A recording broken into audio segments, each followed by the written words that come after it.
लगान वर्षा मयूरभंज जिला गंगाहर नदीर जलस्तर वृद्धि पाउछ। बड़साई ब्लॉक अधीन खड़िकापदाठारे नीचा पोल उपरे बन्या जल प्रभावित होइछि। दुई ब्लॉक सीमारे पोल बुड़ीजिबारु बड़साई और गोपबंधु नगर ब्लॉक मध्य जोगाजोग संपूर्ण भाव में विच्छिन्न होइछि।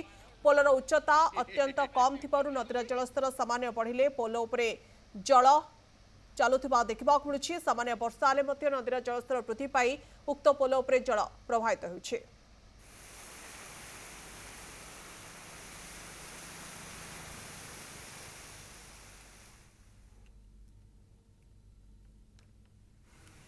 लगान वर्षा मयूरभंज जिला गंगाहर नदीर जलस्तर वृद्धि पाउछ। बड़साई ब्लॉक अधीन खड़िकापदाठारे नीचा पोल उपरे बन्या जल प्रभावित होइछि।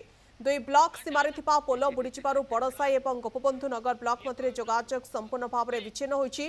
पोलर उच्चता अत्यंत कम थिबारु नदीर जलस्तर सामान्य बढ़िले पोल उपरे जल चलुथिबा देखिबाकु मिलुछि। सामान्य वर्षा हेले मध्य नदीर जलस्तर वृद्धि पाई उक्त पोल उपरे जल प्रभावित होइछि।